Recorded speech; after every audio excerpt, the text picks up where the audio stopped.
The storm came out of nowhere, breaking over downtown Nashville with a roar that swallowed music and headlights alike. People hurried beneath awnings, taxis splashed through rivers at the curb, and neon signs flickered against the rain.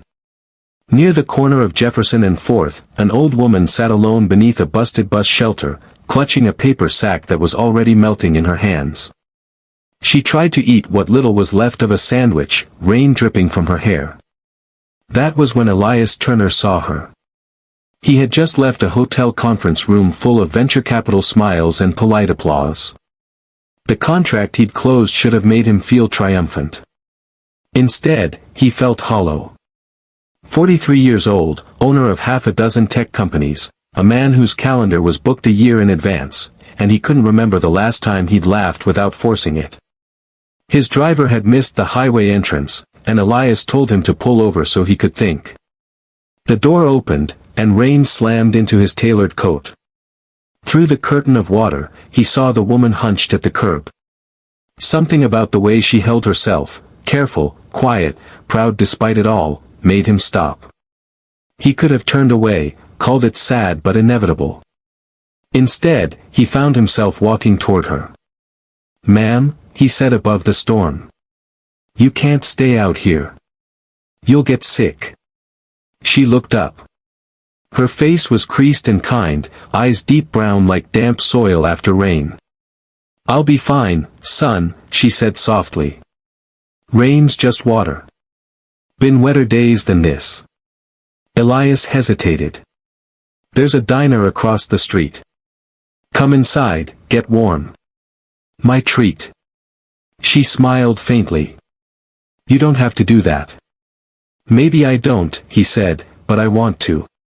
Her shoulders lifted in a sigh that sounded like surrender to kindness. "All right then, since you're insistent, . He offered his arm. She took it with surprising steadiness, and together they crossed through puddles toward the lighted windows of Mabel's diner. The bell over the door jingled as they stepped inside, dripping rain onto the linoleum. The waitress gave them a curious glance but said nothing. They slid into a booth near the back.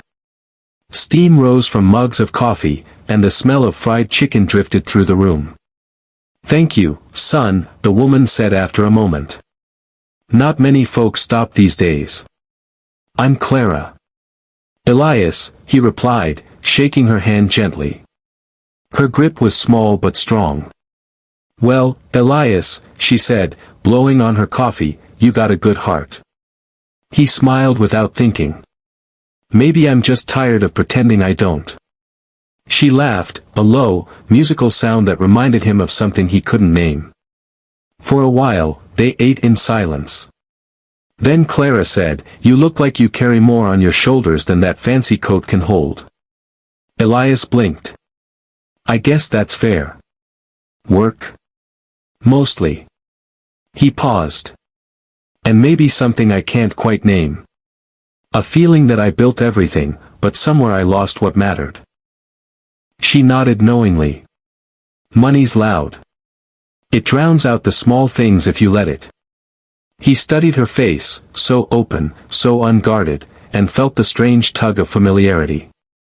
"You're wise," he said. "Just old," she teased. "You learn things when you don't quit living." He chuckled, then asked quietly, "You from around here?" "Not anymore," she said, eyes drifting toward the window. "Used to live down in Savannah when life was young. Had a little house, a garden. And a boy. Smartest child God ever made." Elias's heart stuttered. "A boy?" She nodded, her voice turning gentle. Hum.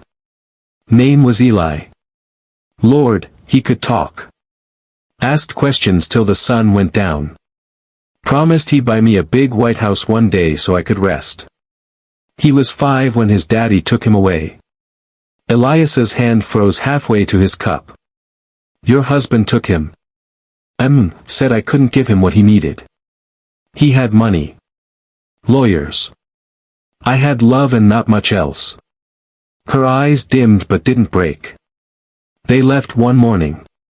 I never saw my boy again." The diner's hum seemed to fade. Rain pressed softly against the windows. Elias felt something shift inside his chest, a childhood memory like a photograph soaked in time. A woman singing by the stove. A bracelet made of string.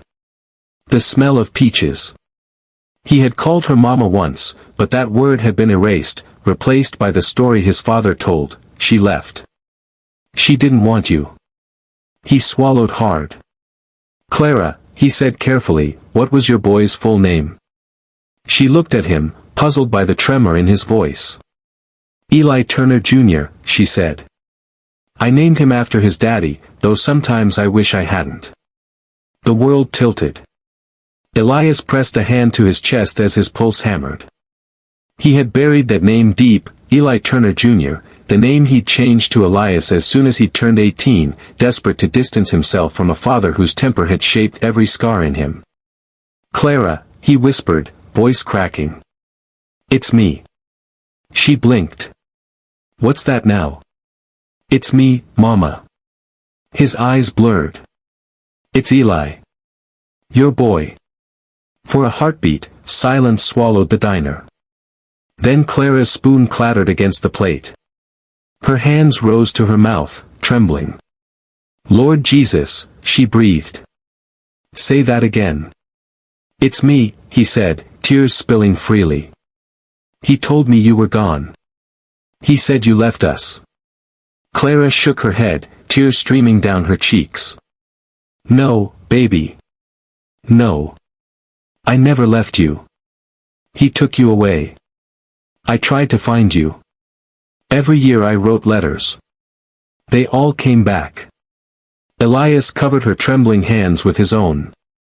All this time, he whispered. You were out here, and I was chasing everything but you.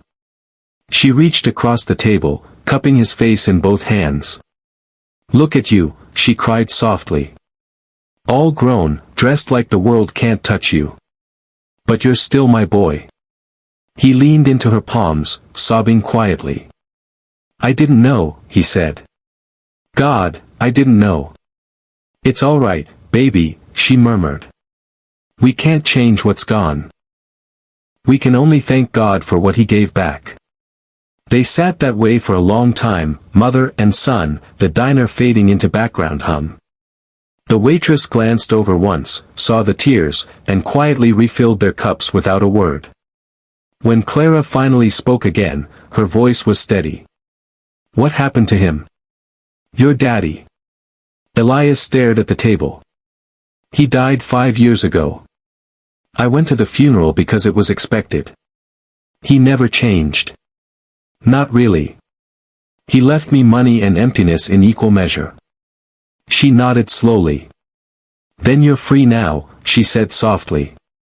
Free to start again. Elias took a shaking breath. I don't know how. Clara smiled through her tears. One day at a time. You just start by letting yourself be loved again. He reached across the table and held her hand. I'm not letting you sleep outside again. You're coming home with me. Oh, baby, she said, startled. You don't have to. I want to, he interrupted.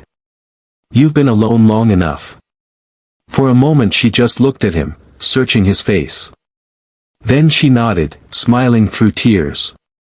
I reckon I won't argue with my own child. Outside, the rain had softened to a gentle drizzle. He walked her to the car, opened the door for her, and when she settled into the seat, he realized how small she was now. Yet she filled the space like light. As they pulled away from the diner, Elias looked out at the blur of city lights and thought about the years he'd spent building a life without knowing its foundation had been love lost, not love dead. Next to him, Clara watched the street slip by and whispered, I never stopped praying for this day. He swallowed the lump in his throat.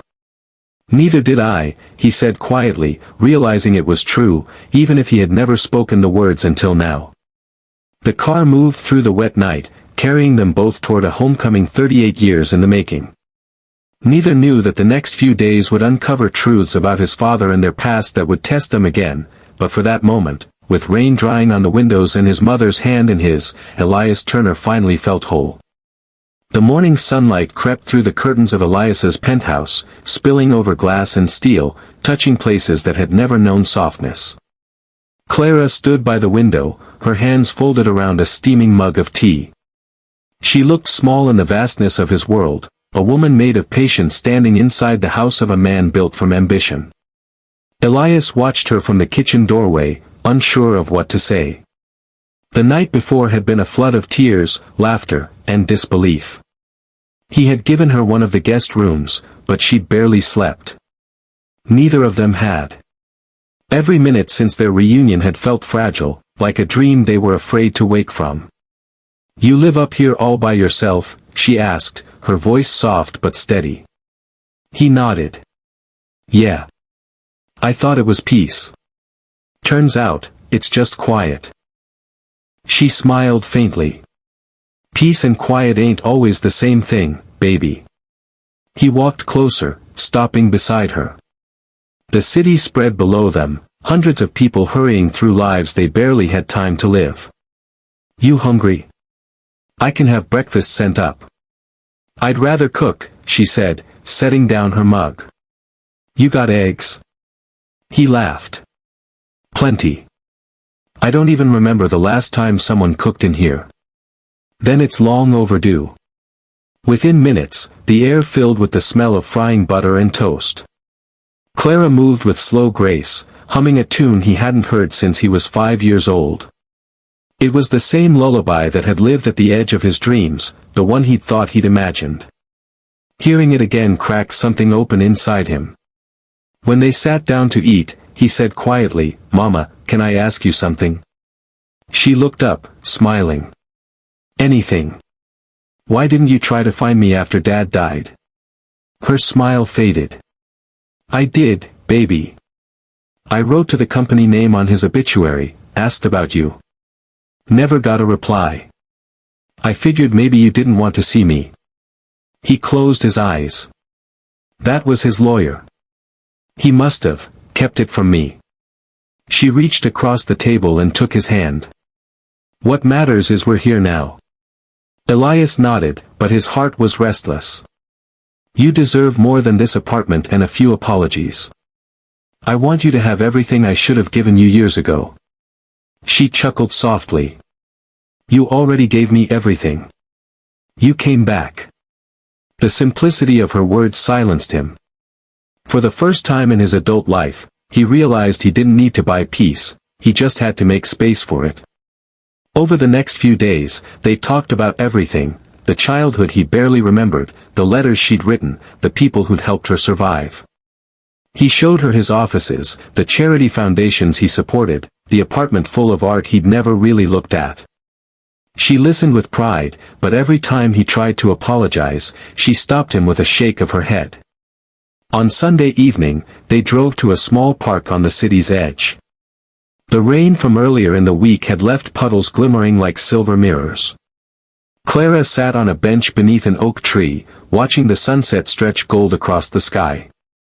"You remember this song?" she asked, starting to hum. Elias smiled. "I never forgot."